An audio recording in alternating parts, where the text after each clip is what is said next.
fourth point that I want to close with is this. We see that Jesus views God's wrath towards sinners as a greater problem than physical death. Jesus views God's wrath towards sinners as a far greater problem than physical death. What are your biggest problems today? Want to lose a few pounds? Trying to find somebody to marry? Maybe your biggest problem is the person you married. That happens, right? Or maybe your biggest problem is the person that you and your spouse created, those children. Maybe it's your mortgage. You know, there's just a long list. I've got you started thinking about the list. You're not even thinking about me now. You're not even hearing me. You're just, oh yeah, I got a list. I got a lot of problems. Maybe it's your health. You know, in all seriousness, there's some real problems represented in this room. But I think we can all agree death is a bigger problem. Right? Death is a pretty big problem. None of us would say, I got to choose between trouble paying my mortgage and dying. Right? Death is a big problem, but you know what? There's something bigger than death. Why did Jesus come? You know, if Jesus is a savior, what did he come to save us from? Well, what's the biggest problem we face? We all die. Good people, bad people, at the end, some point, we die. It's just, have you noticed this? If you notice this about humanity, we all die. Is that the biggest problem?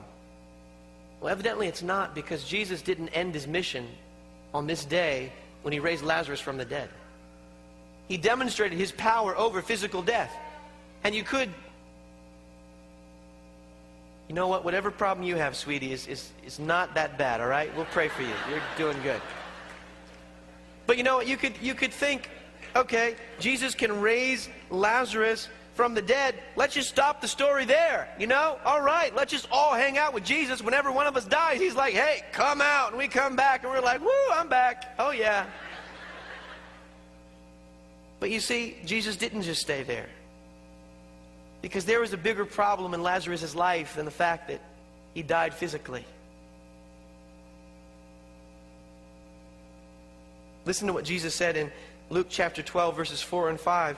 He said, I tell you, my friends, do not be afraid of those who kill the body, and after that can do no more. But I will show you whom you should fear. Fear him who after killing the body has power to throw you into hell.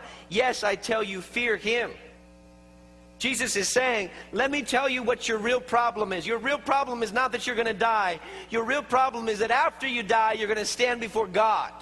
And God has the power not only to end your life, but to punish you for eternity. And because of your sin, because of your wickedness, you deserve that punishment. It's what the book of Revelation calls the second death. It's what we describe as hell. It's God's righteous, holy judgment towards those who have dishonored, disobeyed, rebelled against him. And you know, people hate talking about hell.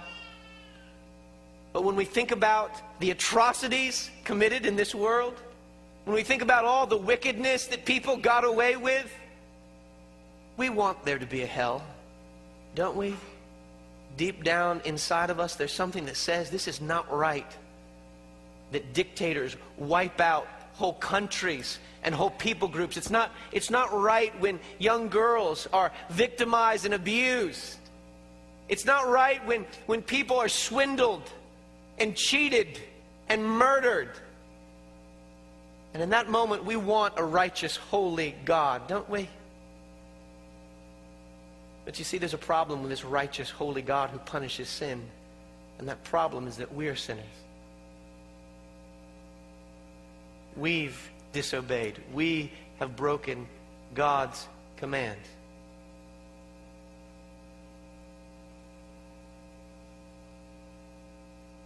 And so Jesus comes to us and he says, I've come to fulfill a mission that's even bigger than conquering physical death. It's to rescue you from eternal death. There is nothing that you can do to save yourself from the judgment you deserve. There's no way for God to stop being a righteous judge, because for him to allow sin would be for the universe to collapse. He would cease to be God. He would not be holy. He would not be true and right and just.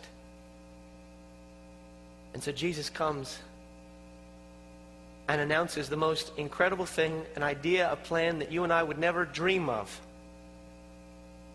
And that is God himself, in the person of Jesus Christ, takes the punishment and the wrath and the justice that we deserve, so that God's holiness and his justice can be satisfied, and so that guilty people like you and me can be forgiven. This is what we call the gospel. We call it good news. And it is really good news.